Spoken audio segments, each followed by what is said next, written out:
नमस्कार दोस्तों, आप सभी का स्वागत है हमारे इस नए वीडियो में। आज हम लोग पढ़ेंगे सॉइल यानी मृदा या मिट्टी के बारे में। मृदा क्या होते हैं? मृदा सॉइल यानी कि मृदा के अध्ययन को हम लोग पेडालॉजी कहते हैं। पेडालॉजी कहते हैं मृदा के अध्ययन को। मृदा बनती कैसे है? मिट्टी क्या चीज़ है? वह चट्टानों को जो घिसावट होता है, किसी भी चट्टान को जब आप घिस दिया होता है तो कुछ सालों में मिट्टी में कन्वर्ट हो जाता है। यानी कि चट्टानों का जो घिसावट होता है वही मिट्टी कहलाता है, यानी मृदा कहलाता है। Upper layer of earth that are plant grow, यानी कि मिट्टी की ऊपरी सतह को मिट्टी की ऊपरी सतह जहाँ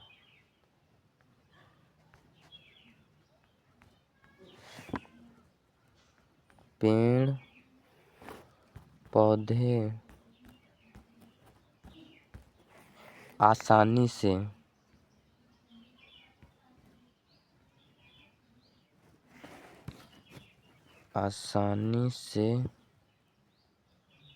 उग सके, उसे हम लोग मिट्टी कहते हैं।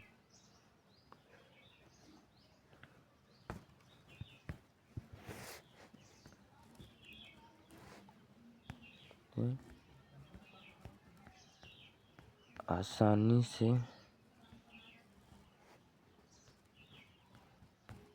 उग जाए उसे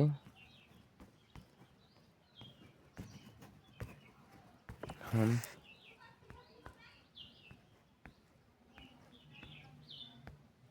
मिट्टी कहते हैं।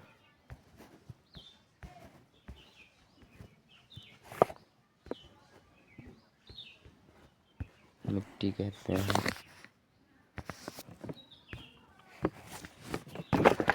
मिट्टी की कुछ बनने की शर्तें होते हैं।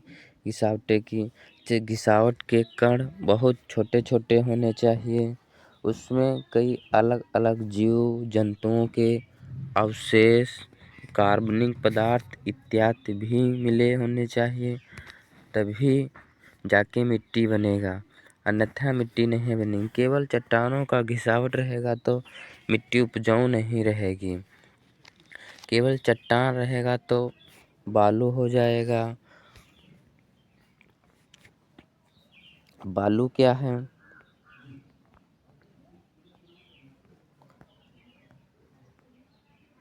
What is sand? बालू क्या है? चट्टान का छोटा रूप है।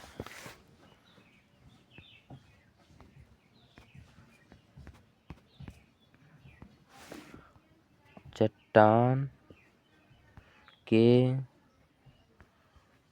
छोटे रूप को बालू कहते हैं।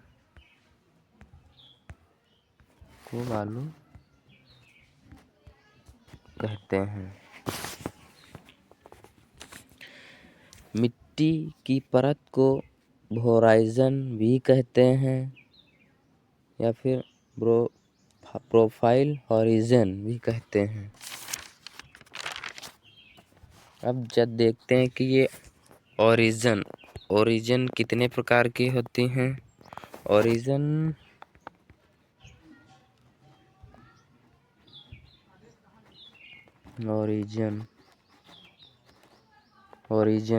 का मतलब होता है परत। ये कितने प्रकार की होती हैं?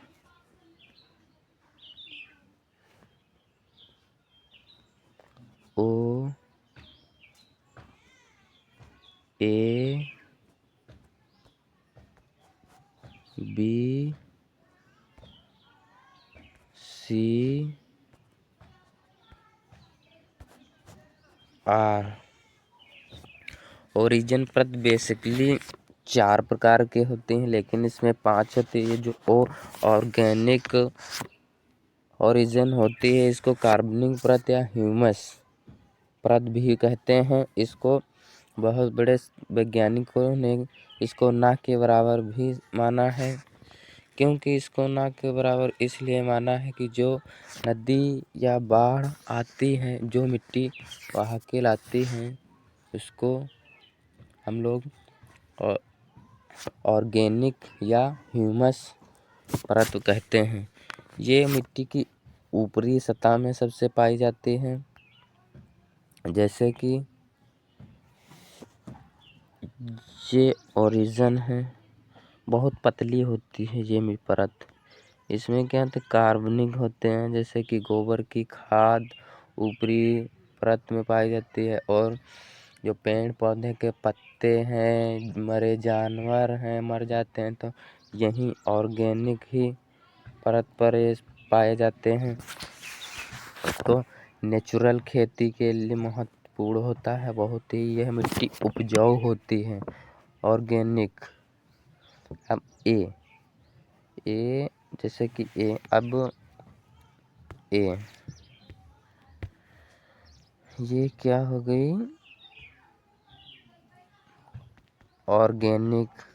अब इसके नीचे पाए जाने वाली परत को हम लोग ए परत कहते हैं। ए परत यानी कि यहाँ पर भी जितने भी छोटे पेड़ पौधे, जैसे कि धान, गेहूँ, फूल, उनकी जड़ें परत ए तक गई रहती हैं। इसलिए यहाँ पर छोटे पेड़ पौधे उगते हैं, इसलिए इसे हम परत ए कहते हैं। और जो परत बी होती है, बी परत ए के नीचे होती है, इसको बी कहते हैं। यहाँ पर जितने भी बड़े पौधे होते हैं, उनकी जड़ें परतें बी तक गई रहती हैं, इसलिए हम लोग इसे बी परत कहते हैं।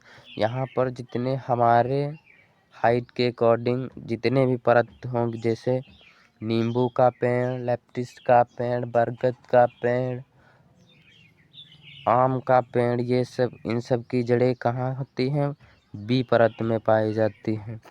अब सी परत देखते हैं क्या होता है। ये सी परत है, इसमें क्या है, चट्टानें पाई जाती हैं। ये खेती के लिए उपजाऊ नहीं होती है, इसमें खेती नहीं होगी, ये मिट्टी नहीं है, इसमें कंकड़ पत्थर होते हैं, इसमें खेती उग ही नहीं पाएगी, इसलिए इसको परत सी कहते हैं।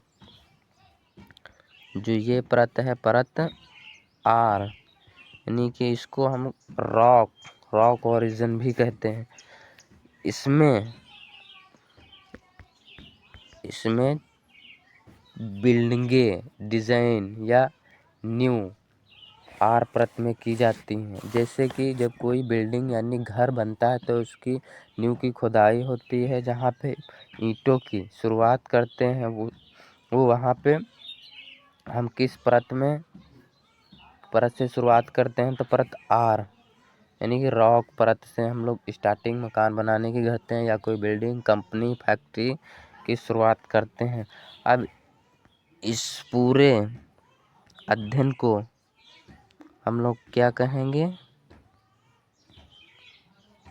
इसको हम लोग एक से सॉइल प्रोफाइल बोलते हैं। सॉइल प्रोफाइल कहते हैं। नेक्स्ट आते हैं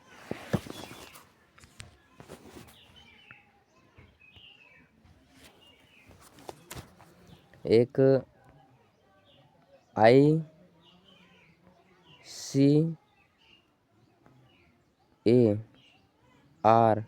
इसका मुख्यालय नई दिल्ली में है,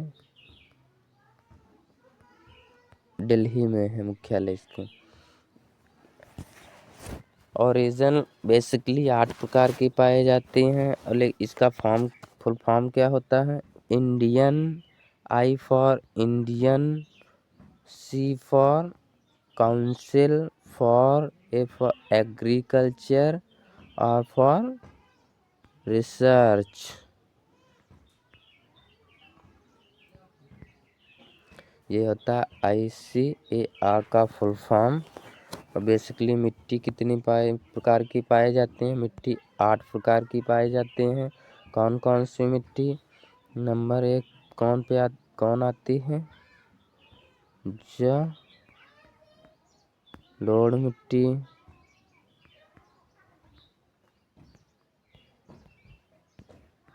जलोढ़ मिट्टी। नंबर 2 लाल मिट्टी।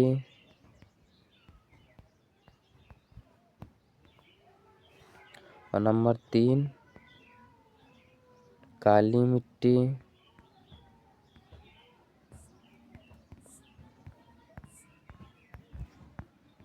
काली मिट्टी। नंबर 4 लेटराइट मिट्टी, लेटराइट मिट्टी। और नंबर 5 पर्वतीय मिट्टी,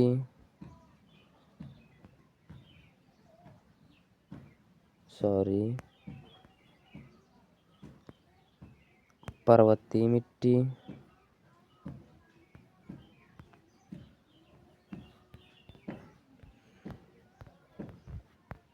पर्वतीय मिट्टी। और नंबर 6 मरुस्थलीय मिट्टी, मरुस्थलीय मिट्टी।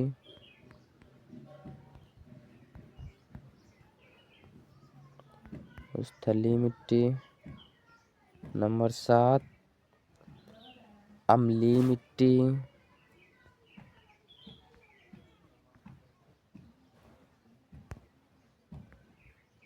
अम्लीय मिट्टी, अम्लीय मिट्टी। और नंबर 8 क्षारीय मिट्टी,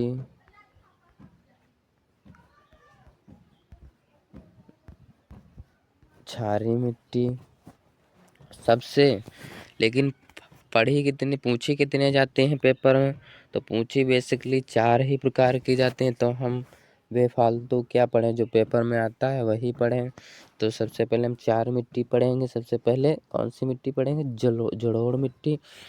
जलोढ़ मिट्टी यानी कि भारत में सर्वाधिक मात्रा में कौन सी मिट्टी पाई जाती है? तो जलोढ़ मिट्टी।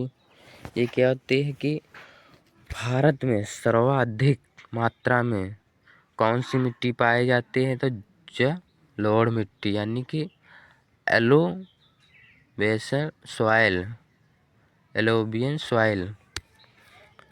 जलोढ़ मिट्टी कैसे बनती है? जब नदियाँ आती हैं, मिट्टी चट्टानों का घिसाव करती हैं, उन घिसावट के कारण जलोढ़ मिट्टी का निर्माण होता है। जल द्वारा लाकर उड़ा दी गई मिट्टी जलोढ़ मिट्टी कहलाती है। जैसे कि बाढ़ जब बारिश होती है तो गांव में क्या होता है? पानी भर जाता है। तो जो पानी बहाव के कारण मिट्टी बहा के ले जाती हैं, और जिस खेत में वो पानी भरा रहेगा, फिर धीरे धीरे उसकी सुखाई होगी तो उपजाऊ मिट्टी वहाँ बहकर रुक जाएगी। तो वो मिट्टी क्या कहलाती है? जलोढ़ मिट्टी। जैसे कि बाढ़ हो गई, समुद्र नदी आती, ये जलोढ़ मिट्टी पाई कहाँ जाती है? जैसे कि पंजाब, हरियाणा, राजस्थान, यूपी, बिहार, बंगाल, असम, ये उत्तरी मैदानों में पाई जाती है।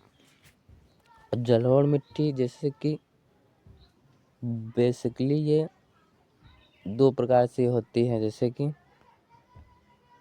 इसी मिट्टी को हम लोग क्या बोलते हैं? बालू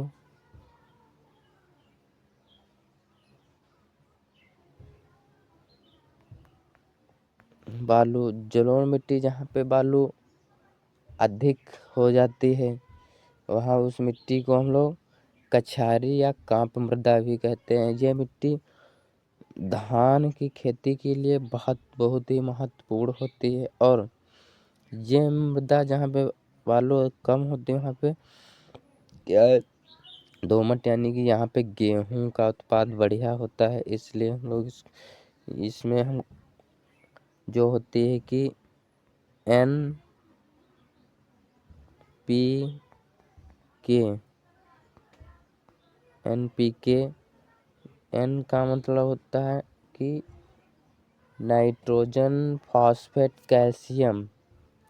ये जब खेती होती है तो 4.21 के रेशियो में पाए जाते हैं। लेकिन जब बुआई के टाइम इसका अनुपात 1:2:1 ये इसका बुआई के टाइम होता है। जैसे कि यहाँ पे मैं लिख देता हूँ,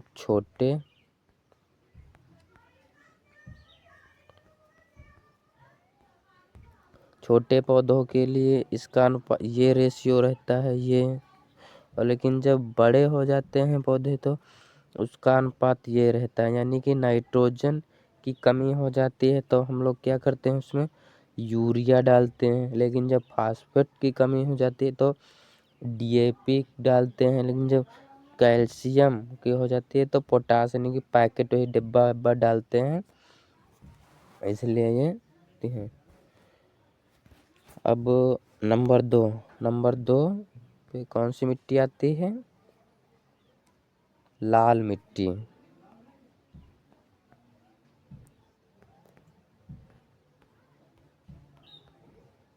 लाल मिट्टी इसमें क्या होता है? लाल मिट्टी इसमें क्या आयरन ऑक्साइड पाई जाती है।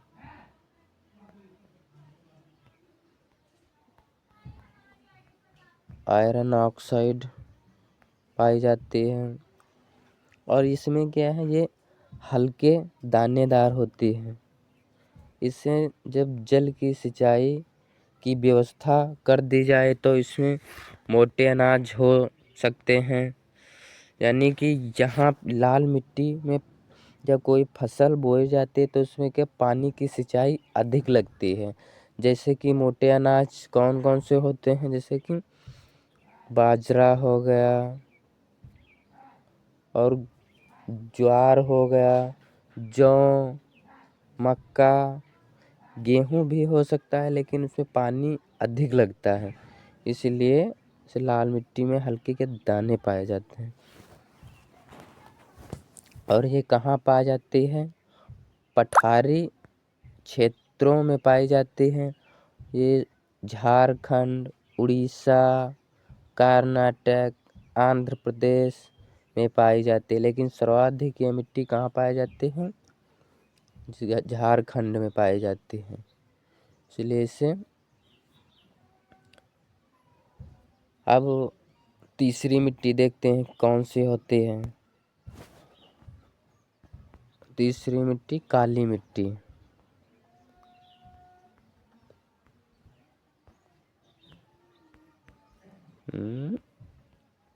काली मिट्टी काली मिट्टी क्या पाया जाता है? इसके डिटेनी फेरस मैग्नेटाइट, यानी डिटेनी फेरस यानी कि काली मिट्टी होती, मैग्नेटाइट यानी कि मैग्नेट यानी कि लोहा, फेरस मैग्नेट मतलब चुम्बक, और फेरस यानी कि लोहा, यानी कि मैग्नेट काला होता है, फेरस आयरन यानी कि मैग्नेटाइट। मैग्नेट से इसको याद, केवल ये इतना याद कर लेना, फेरस मैग्नेटाइट बस। और इसमें क्या होता है, काली मिट्टी का निर्माण कैसे होता है कि जो ज्वालामुखी होता है उससे लावा निकलता, लावा, तो इस मिट्टी को लावा निर्मित मिट्टी भी कहते हैं। और बेसाल्ट, लावा से बेसाल्ट निकलता है, बेसाल्ट, इसलिए इसको लावा और बेसाल्ट निर्मित मिट्टी दोनों ही बोलते हैं। और एक और होती है जो कि रेंगुर, क्या होते हैं, रेंगुर, रेंगुर। इस मिट्टी की सबसे खासियत क्या होती है कि इसकी, ये जो रेंगुर मिट्टी है, पानी ठीक ठाक सूंघता है रेंगुर मिट्टी, यह, लेकिन यह पपड़ी छोड़ता है, ऊपर से फट जाता है, दरार पड़ जाता है, लेकिन अंदर से नमी रहती है। यह कपास और गन्ना के लिए ये मिट्टी अच्छी रहती है, क्योंकि गन्ना को पानी चाहिए। और ये काली मिट्टी क्या करते हैं, तो अंदर इसके नमी होती है, इसलिए ये गन्ना की खेती के लिए बहुत ही अच्छी मिट्टी मानी जाती है। कौन मिट्टी, गन्ना और कपास की खेती के लिए कौन सी मिट्टी सबसे अच्छी मानी जाती है, तो काली मिट्टी सबसे अच्छी गन्ना और कपास की खेती के लिए होती है। इसलिए हम काली मिट्टी में गन्ना और कपास की फसल सर्वाधिक होती है। और ये कहाँ पाई जाती है सबसे अधिक, गुजरात और महाराष्ट्र में काली मिट्टी पाई जाती है, लेकिन सबसे अधिक काली मिट्टी महाराष्ट्र में पाई जाती है। अब 3 हम पढ़ चुके हैं, चौथी पे आते हैं। चौथी मिट्टी कौन सी होती है, नंबर 4, लेटराइट मिट्टी, लेटराइट मिट्टी, लेटराइट मिट्टी, इसमें यह भी बिल्कुल लाल मिट्टी की तरह होती है। लाल मिट्टी में क्या होता है, उस लाल मिट्टी में आयरन ऑक्साइड होते हैं, उसमें क्या, लाल मिट्टी के छोटे छोटे दाने पाए जाते हैं, और वो उसमें अनाज उत्पाद के लिए वो अच्छी होती है। लेकिन लेटराइट मिट्टी में क्या होते हैं कि इसमें बड़े बड़े बड़े दानेदार होती है मिट्टी, इसलिए यह मिट्टी बागानी फसलों के लिए बहुत ही अच्छी होती है। सबसे अच्छी मिट्टी लेटराइट मिट्टी होती है। आपसे अगर कोई पूछे कि बागानी खेती करने के लिए सबसे अच्छी मिट्टी कौन होती है, तो वह लेटराइट मिट्टी होती है बागानी खेती के लिए। जैसे बागानी क्या, जैसे मसाले की खेती करना, मसाले, चाय की खेती, कॉफ़ी की खेती, कॉफ़ी, काजू की खेती, काजू, इन सब के लिए लेटराइट मिट्टी सबसे अच्छी मिट्टी होती है। लेकिन ये केरल में पाई जाती है, पश्चिमी तट पर, और थोड़ा हल्का फुल्का कर्नाटक, गोवा में भी पाई जाती है। लेकिन सबसे ज़्यादा ये मिट्टी केरल में पाई जाती है, सर्वाधिक मिट्टी। आप मिलेंगे नेक्स्ट वीडियो में, जल्द ही मिलेंगे। Thank you, bye bye.